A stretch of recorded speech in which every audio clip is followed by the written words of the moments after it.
What is up, players? It's Warboss Tay up in this mug. Today we're taking a look at a kit for the Warhammer, the Old World game. It is for the Kingdom of Bretonnia, the Battle Standard Bearer on Royal Pegasus.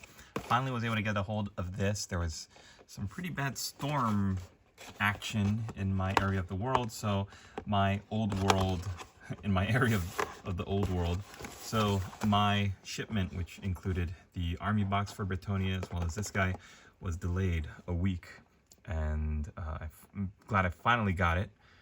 Special thanks to Games Workshop for not sending me a preview copy of this with all the other influencers, because then I am allowed to keep my level of hype and expectation at a good, reasonable, simmering level, rather than having all of this like provided to me for free. Like, I actually had to go out and pay my hard-earned Tay-bucks in order to pick this up, and I gotta tell you guys, for what I was able to get this at, the $70 that I paid for this miniature, I'm not sure it warrants that. There are so many great third-party retailers or 3D sculpts that look just as good, if not better, than this, and paying that amount of money, $70 for one miniature, is it's a hard ask. So I completely understand if you're in the same camp that I was and you saw the Bretonnian army box, the Tomb King's army box,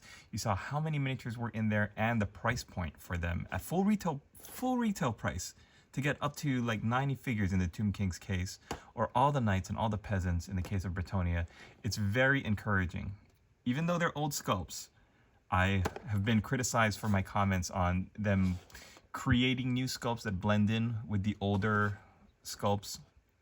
That amount of plastic from Games Workshop is very impressive. So the fact that now they're going to turn around and hit us with a $70 box for a battle standard bearer, one figure, is a bit of a rough ask. But I don't know, that could just be me talking, because I'm trying to pull up in my memory a time when Games Workshop released a figure in like a clamshell pack, like one of their character figures. If you go to any Games Workshop or any hobby store and you see like all of the character clamshells on the wall, they're all like $30, $45, but they're not as big as this. So maybe the amount of plastic we're getting is gonna offset that cost. It just looks like, it's a Royal Pegasus, so it's gonna be slightly bigger than the horsey Pegasus that Pegasi that the Pegasus Knights ride into battle. All right, enough yammering. Let's crack open this box. First thing, I haven't opened and really gone through my Bretonnian army box, but right off the bat, the fact that they're really hammering home the Dukedom of Bretonnia, which is the red and black color scheme.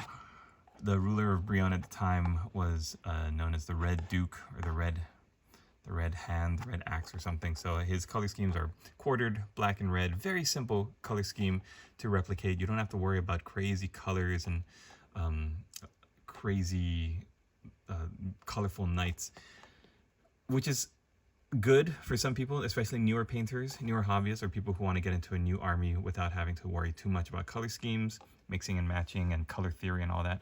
But the fact that they don't include any and all that stuff is fine, you know, if you're going to stick to the red and black and to one general good guy army. The fact that they don't give you at least like a couple of these spaces could be for the it says Kingdom of Bretonnia, but it's really just Bretonnia transfer sheet, Bretonnia like men-at-arms transfer sheet, because you get so many of these white axes. All right, that feeling of opening a new box and pulling out the sprues inside. It's glorious.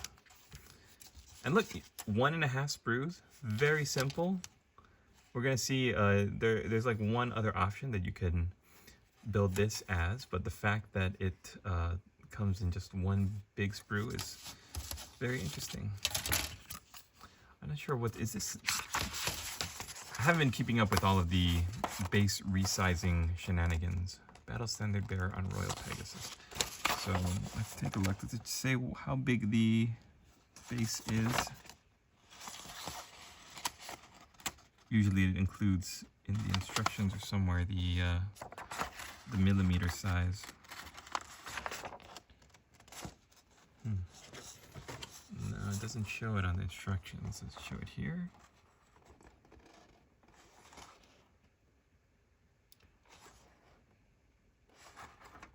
No, I don't see it. I'm sure it's included in the instructions or some other resource point, but it would be good to have it listed on the model, especially since a lot of their Age of Sigmar stuff, or if you get like a Vanguard box or any box where you're going to have models with multiple sizes of various sizes of basing options, they'll include right at the beginning a chart that shows what size is what, but I'll figure it out. Oh, I know, I'll check compare it to this giant, this Marauder giant. Okay, so it looks bigger. Maybe a 45 by 45 or 50 by 50. All right, let's take a look at what you get on the sprue. This is my favorite part of diving into a miniature. Oh, the transfer sheet is a lot heavier too, or bigger. It's nice to have these fleur-de-lis. Put some on my Sisters of Battle. All right, instructions-wise, let's look for what the various options are.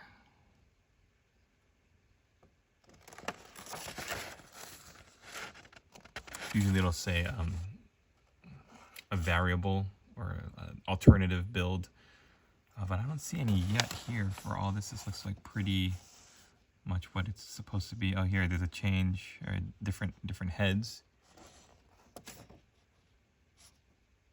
One has no covering on it. The other one has this the fleur-de-lis symbol across the front, whereas the other one is bear, has a bear head. Not a bear like Winnie the Pooh, mind you, but bear meaning unadorned. That one.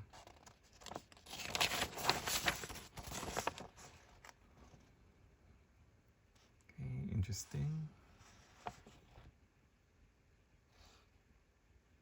So the main comes in 3 parts. That's interesting too.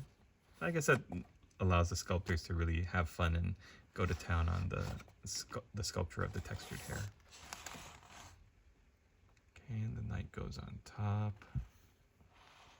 Decorative base. Little fleur-de-lis action right there at the back of the saddle. This is good. I always like to look at the instructions first to get my head around what it's going to cost energy, brain-wise. You know, like how much brain power do I need to extend into building this miniature? Like, this looks pretty straightforward and simple. What is that? That's the reins. It goes right across the front. Yeah.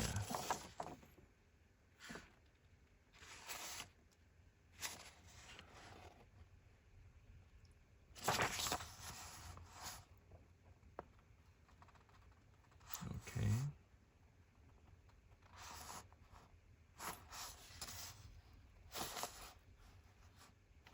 So that's how they want you to build it.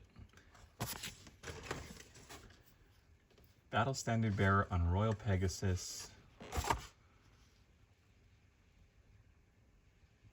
So we'll take a look at the sprue now. Looks like he's meant to be holding this flag. I love that it's not decorated. Like, it gives you the chance to freehand. With Bretonnia, more than any other army, I think they want you to be an artist and just go to town on creating beautiful artwork. And I have seen some bangers over on Twitter. There are like artists showing off their work. It's just amazing stuff, what they're able to do. The sculpts look nice and clean too. Like, they have that old world, old Warhammer Fantasy Battles feel to them, like these legs. But there's just something a little bit different. Like the knees are hitched up a little bit too much. They don't look like they're riding, like they're cowboys sitting on the horses for hours and hours on end. Sacre bleu!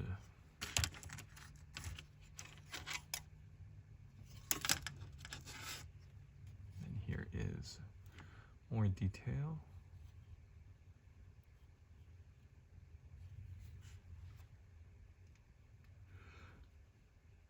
I really love these this patterning and this texture for the saddle there. The wood grain texture here, a lot of it looks really nice. This stuff you don't even have to engage with if you don't want to. Just, you know, hit it with a base coat and a shade to get all of the furrows and the detail.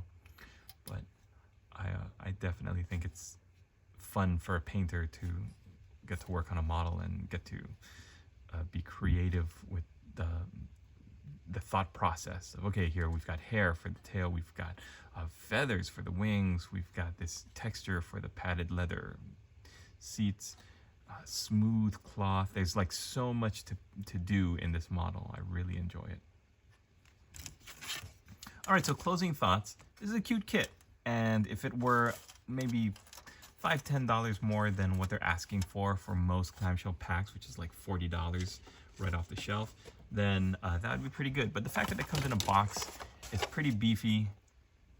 It's still just one model though, but I can see how they justify charging that much. You could say, oh, every Bretonnian army is going to need one at max. If you decide to put your battle standard in something else, you don't even have to get this one. So I can see how they're trying to recoup the investment of paying for having to manufacture all of these miniatures and boxes. Design-wise, I think the fleur-de-lis head thing is silly. I think he should be in a full closed knight helmet. And what else? I think the Pegasus rearing back is an interesting pose. It allows the rider to be posed with the flag held up and billowing in the wind, and the rider balancing himself on the back of the Pegasus, because it might take off, it might just stomp forward. It's a good balance between the design for the battle standard bearer as well as the mount, which takes up the majority of your attention. When you see somebody plop this on the table, they're not immediately looking at the fleur-de-lis headband. They're going to be looking at the Pegasus, the paint job, how does it all look together, and then they're going to start picking up the details that they don't agree with. All right, players, that's going to do it for this episode of What's in the Box. I really hope you enjoyed this content in particular. I haven't decided to dive into the army box yet. I'm terrified to do it. There's just so much to look at. And I've been watching a lot of other YouTube content creators and getting stuck in. So I know it's going to create a big amount of my brain is going to have to go into doing that project. But I'm glad you're here. If you're interested in supporting my channel, then you could leave me a super thanks, or you could join my Patreon. And thank you to my patrons for supporting this video and for letting me do what I continue to love to do, which is share my joy of painting and hobbies with the world. We'll see you in the next video. Latest, players!